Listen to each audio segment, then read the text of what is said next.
Polêmica entre Elon Musk e Alexandre de Moraes reacende discussão sobre PL das fake news. E você vai ver também. Pix registra mais de 201 milhões de transações na última sexta-feira, no 5º dia útil de abril. Total supera o recorde de março. Lula convoca ministros para reunião que pode decidir comando da Petrobras. Naufrágio de barco de pesca deixa mais de 90 mortos em Moçambique. Hoje, por volta das 3 horas da tarde, a Lua vai passar entre a Terra e o Sol, bloqueando completamente toda a luz solar. A NASA vai aproveitar a oportunidade para fazer testes científicos. Essas e outras notícias você confere a partir de agora. Olá, boa tarde para você, seja muito bem-vindo a essa edição. Chegamos ao vivo agora 1h04 para te contar os assuntos que estão em destaque no Brasil e no mundo nesta segunda-feira. Vem comigo. O ministro Alexandre de Moraes, do Supremo Tribunal Federal, ordenou a abertura de um inquérito contra o proprietário do X, o antigo Twitter, o bilionário Elon Musk, que o acusou de censura. Vamos ver. Na decisão, Moraes citou uma suposta instrumentalização criminosa do X, o antigo Twitter, por Musk, que também é CEO e dono da empresa aeroespacial SpaceX e da montadora de carros elétricos Tesla. Moraes também determinou que a rede social X se abstenha de desobedecer qualquer ordem judicial já emanada, inclusive realizar qualquer reativação de perfil, cujo bloqueio foi determinado por essa Suprema Corte, sob pena de uma multa de R$100 mil por cada perfil reativado. Nos últimos anos, o próprio Alexandre de Moraes ordenou o bloqueio de contas no X, algumas suspeitas de disseminar desinformação. No sábado à noite, Musk iniciou uma série de ataques contra Moraes no X, especialmente dizendo que contestaria suas decisões legais, removendo todas as restrições que lhe foram impostas, sem dar mais detalhes. O bilionário falou sobre a possibilidade de perder as receitas no Brasil e fechar os escritórios no país, mas afirmou que os princípios são mais importantes que os lucros. Musk exigiu a renúncia ou destituição de Alexandre Moraes, acusando o ministro de censura por bloquear contas de sua plataforma, suspeitas de disseminar desinformação. Bom, e esse assunto deu o que falar no final de semana e hoje, segunda-feira, muitos estão atentos aos desdobramentos, aos próximos passos.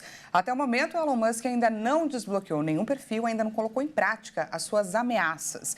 Mas o embate entre o dono do X, Elon Musk, e o ministro Alexandre de Moraes, do STF, reacendeu a discussão sobre a proposta que responsabiliza plataformas pela veiculação de conteúdos falsos.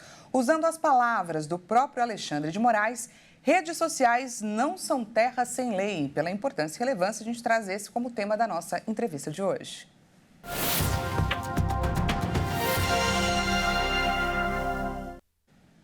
Para falar sobre o assunto, recebo agora o advogado Guilherme Amaral. Seja muito bem-vindo. Boa tarde. Muito obrigado. Sempre um prazer estar aqui. A gente que agradece demais a sua disponibilidade. Vamos agora, doutor, tirar aqui de pauta, a potência, todo o significado da figura de Elon Musk, mas reforçar aqui que estamos diante de um caso que envolve um dono de rede social que tem direitos e deveres em termos de controlar tudo aquilo que é compartilhado, que é disseminado nesse ambiente virtual. Podemos analisar primeiro esse episódio entre Musk e Moraes, entre Musk e o nosso judiciário?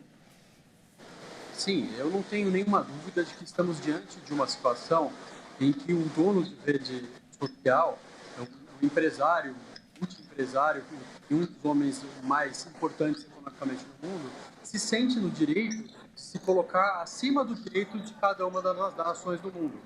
A gente não tem dúvida de que as leis brasileiras não podem retroceder ou não podem se tornarem mais brandas diante de um poder econômico e basicamente não podem serem vítimas e se rebaixar a ameaças de um grande empresário internacional. E esse caso, ele colocou como urgente, ele nos trouxe à tona a necessidade de regulamentação das plataformas digitais, das redes sociais.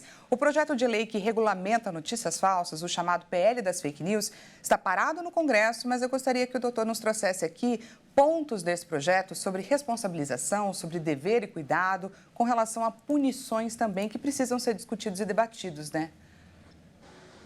Olha, eu tenho certeza de que a hora que esse projeto de lei que se encontra na Câmara e aguardando a sua regulamentação pela aprovação, primeiro promulgação e posterior regulamentação das fake news, é importantíssimo para que a gente tenha outras fontes legais para justamente dar um pouco mais de ordem e regulamentação jurídica para as atividades das mídias sociais.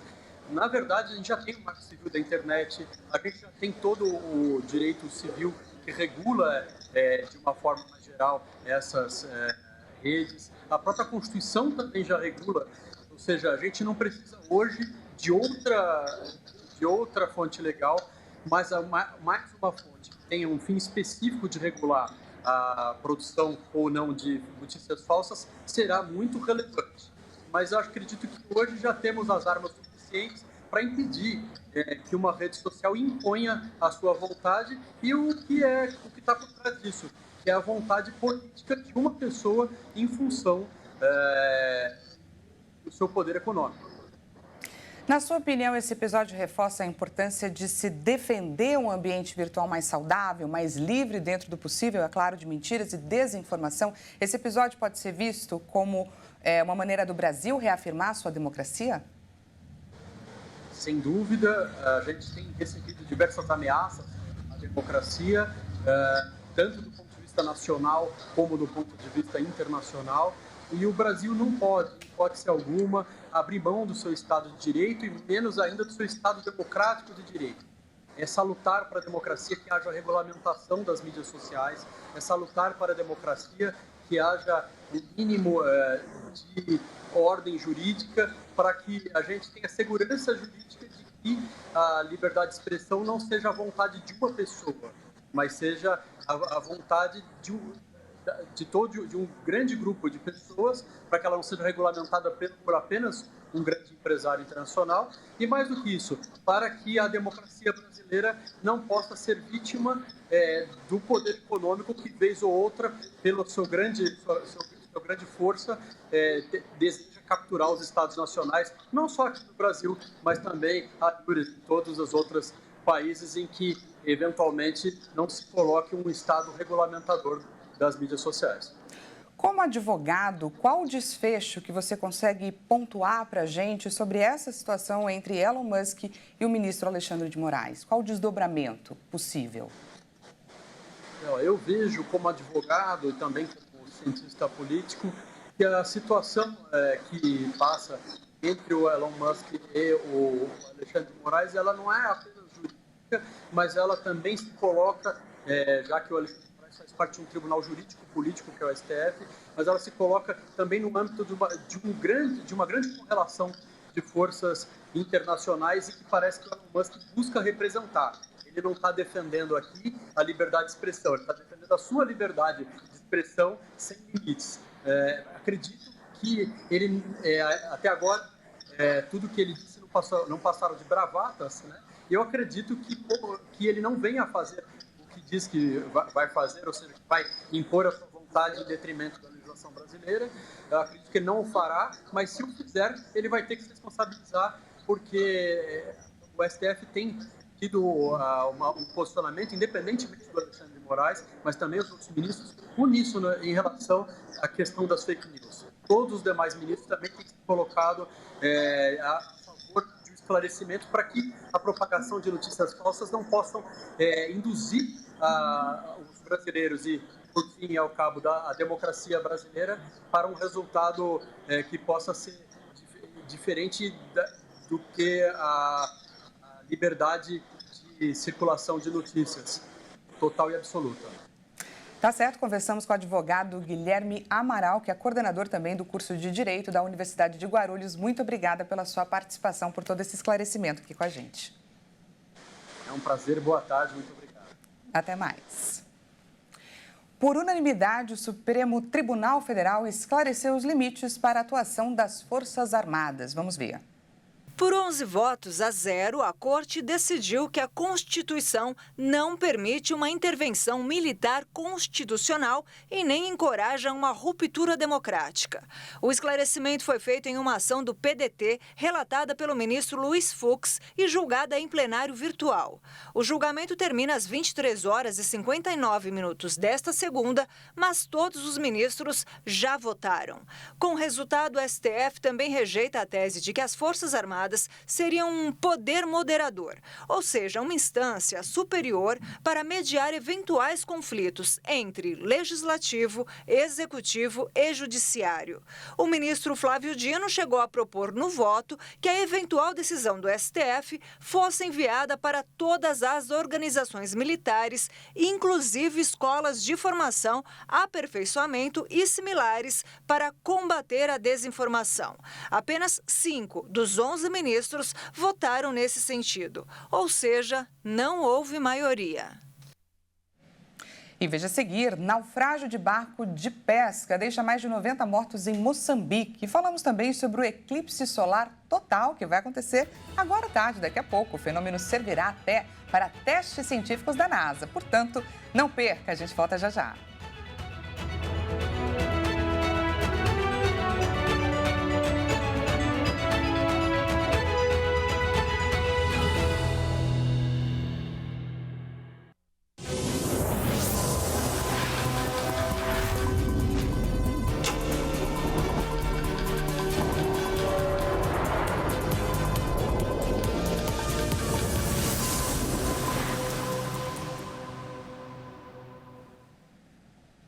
Seja bem-vindo mais uma vez, nós estamos de volta e ao vivo, 1h16 pelo horário de Brasília, trazemos mais destaques dessa segunda-feira para compartilhar, é claro, com você. A crise sobre a permanência ou a saída de Jean Paul Prates do comando da Petrobras deve ter um dia decisivo nessa segunda. Isso porque uma reunião foi convocada pelo presidente Lula para hoje à noite e vai contar com a presença dos ministros da Fazenda, da Casa Civil e também pelo ministro de Minas e Energia para tratar sobre o assunto. Aliados do Executivo têm agido nos bastidores para diminuir a tensão e ganhar mais tempo para o Executivo no cargo. Aliados de Lula, porém, consideram a situação insustentável. No domingo, Lula convocou ministros para uma reunião em Brasília para discutir a crise na Petrobras. O ministro da Fazenda, Fernando Haddad, participaria do evento. O ministro da Comunicação Social, Paulo Pimenta, também participaria. Lula, porém, segundo integrantes do governo, irritou-se com o vazamento da realização da reunião durante a tarde e decidiu cancelar o encontro. Os ministros foram avisados e nem chegaram a se dirigir ao Alvorada. A possibilidade da saída de Jean Paul Prates da presidência da Petrobras ganhou força após o ministro de Minas e Energia, Alexandre Silveira, admitir na semana passada ter conflitos com o presidente da estatal. Aliados de Prates consideraram o episódio como uma declaração de guerra. Nos últimos dias, porém, vinham tentando ganhar tempo para driblar a turbulência. O Banco Central informou que as transações via Pix bateram um novo recorde na última sexta-feira. Olha só, foram mais de 200 milhões de operações no quinto dia útil do mês. O total de transações é maior do que o registrado no mês passado. O total de operações superou as transações registradas no dia 6 de março deste ano, quando o número foi de 178 milhões e 700 mil. Apesar da instabilidade que afetou o acesso de clientes à plataforma, o Banco Central informou que a operação estava funcionando normalmente. Em 2022, o Pix superou o cartão de crédito e se tornou o principal instrumento do mercado, com 29% das transações. Em todo o ano de 2023, as transferências e os pagamentos feitos por meio do Pix passaram de 17 trilhões. O Banco Central anunciou que uma nova funcionalidade para o Pix deve ser lançada em outubro deste ano, o Pix automático. Essa modalidade vai permitir que o cliente agende previamente pagamentos que ele já sabe que precisará fazer a empresas e terá a capacidade de alcançar mais pessoas. A função poderá ser usada, por exemplo, para pagar contas de água e luz, escolas e faculdades, academias, condomínios e parcelamento de empréstimos. Chama atenção agora para esses dados. O número de mortes por homicídio caiu no Brasil, mas fechou 2023 com uma média ainda considerada alta, de 103 vítimas por dia. A queda de 3,31% é a primeira registrada desde 2020. Rio de Janeiro, Salvador e Manaus foram as cidades com as maiores quantidades de vítimas. Segundo o mapa da Segurança Pública do Ministério da Justiça e Segurança Pública, o país teve 37.639 vítimas de homicídio doloso quando existe a intenção de cometer o ato, contra 38.926 casos de 2022. Os números mostram que o Nordeste teve a maior quantidade de homicídios dolosos, com pouco mais de 16.400, seguido pelo Sudeste, que registrou 9.668.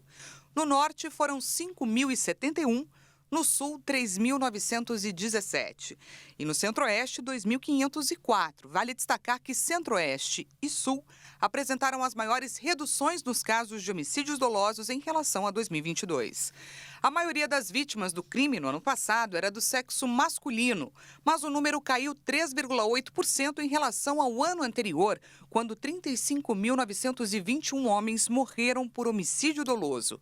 Segundo o relatório, houve um aumento de 2,1% na quantidade de vítimas do sexo feminino em relação a 2022, com 2.628 casos. Dos estados, o que teve o maior número de registros do crime foi a Bahia, com mais de 4.600. Na sequência, vieram Rio de Janeiro, com mais de 3.500 mortes, e Pernambuco, com 3.332. E vamos agora de destaque internacional, porque mais de 90 pessoas morreram, mais de 90 mortes foram registradas após o naufrágio de um barco de pesca que transportava 130 pessoas em Moçambique.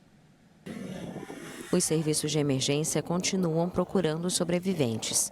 Muitas crianças viajavam na embarcação sobrecarregada, com destino à pequena ilha de Moçambique, quando o barco afundou na madrugada de domingo. O secretário de Estado de Nampula, Jaime Neto, afirmou que a maioria dos passageiros tentava fugir do continente devido ao pânico causado pela desinformação sobre um surto de cólera. O barco não era adequado para o transporte de passageiros e estava superlotado. Moçambique é um dos países mais pobres do mundo e registrou cerca de 15 mil casos de cólera e 32 mortes desde outubro devido a esta doença, transmitida pela água contaminada. A província de Nampula é uma das mais afetadas e registrou 1/3 dos casos. Depois de retirar as tropas do sul da faixa de Gaza, o ministro da Defesa israelense anunciou que o exército prepara uma ofensiva contra Rafah. A cidade, que fica no extremo sul da região, abriga 1,5 milhão de palestinos, a maioria refugiados. Israel retirou as tropas do sul da faixa de Gaza. No domingo, 6 meses após o início da guerra devastadora contra o Hamas, o exército israelense disse que concluiu uma missão em Khan Yunis, cidade natal de Yahya Sinwar, um dos líderes do movimento islamista palestino. Israel, no entanto, esclareceu que uma força significativa vai continuar no enclave sitiado para conduzir operações precisas baseadas em inteligência. Após o anúncio, dezenas de refugiados palestinos em Rafah, no extremo sul da faixa de Gaza, iniciaram viagem de volta a Khan Yunis. A cidade é de partir o coração. É incrível. Não esperávamos a magnitude da destruição. Não há uma casa sem Marte, feridos ou que não esteja destruída. Não há palavras para descrever. O ministro da Defesa israelense, Yoav Gallant, afirmou que as tropas foram retiradas de Khan Yunis para se preparar para futuras missões, as quais incluem um ataque a Rafah.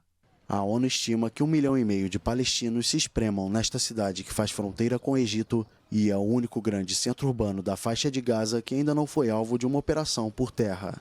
O primeiro-ministro israelense Benjamin Netanyahu descarta um cessar-fogo sem que o Hamas liberte todos os reféns enquanto o Egito recebe uma nova rodada de negociações em busca de trégua. As conquistas da guerra são grandes. Eliminamos 19 dos 24 batalhões do Hamas, incluindo comandantes sêniores. Matamos, ferimos ou capturamos um número significativo de terroristas. Expurgamos Al-Shifa e muitos outros quartéis generais. Destruímos fábricas de mísseis, armas e munições e continuamos destruindo sistematicamente o que está no subsolo. Estamos a um passo da vitória.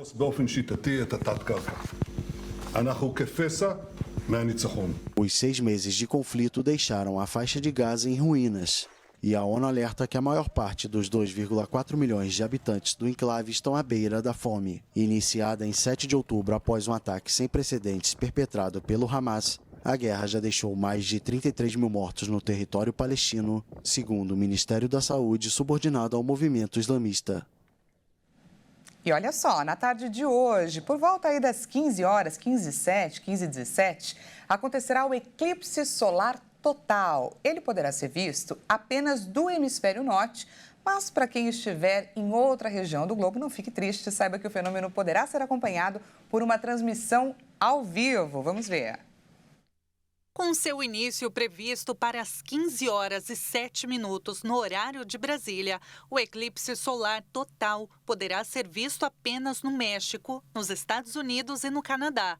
A previsão é que o fenômeno tenha mais de 1 hora de duração, com seu fim previsto para as 16 horas e 56 minutos, na costa do Canadá. Várias cidades canadenses receberão milhares de turistas para o eclipse de 8 de abril. Aulas em escolas foram suspensas e as autoridades recomendam tomar precauções para observar o fenômeno. No entanto, para quem puder vê-lo presencialmente, o fenômeno só será visível por apenas 4 minutos, passando em seguida para outra região. Para matar a curiosidade, o próximo eclipse solar total que poderá ser visto no Brasil tem previsão para ocorrer apenas em 2045. Para quem não quer esperar até lá e estiver longe do hemisfério norte, o canal oficial de streaming da NASA irá fazer a transmissão ao vivo completa do evento, que também será utilizado pela empresa espacial norte-americana para a realização de estudos científicos. Bom, e antes de encerrar, vamos para o nosso giro por esse mundão afora através da tecnologia. O lugar escolhido dessa vez é o Distrito de Columbia, em Washington. Dá uma olhada aí de cima no Monumento a Washington. Podemos ver boa parte da praça, que é recheado de monumentos interessantes. Tem o Memorial de Lincoln, a Galeria Nacional de Arte e também o Capitólio Americano. Vai destacar que Washington é a capital dos Estados Unidos e o marco da política americana, que inclusive vive aí um ano decisivo, já que em novembro a América decide quem irá ocupar a Casa Branca, a cadeira mais importante do mundo pelos próximos anos. No fuso, gente, eles estão com 1 hora de antecedência se comparado a nós, ou seja, por lá agora, 12h e 28 minutos, enquanto aqui é 1 hora da tarde e 28 minutinhos. E é com essas imagens que a gente vai encerrar esse jornal de hoje. Não se esqueça que daqui a pouco, 1 hora e 50 minutos, Caroline Povaleri chega com o boletim da tarde, portanto, não perca as últimas notícias. Uma excelente segunda-feira para você e a gente volta a se encontrar amanhã, na edição das 8h30. Te espero.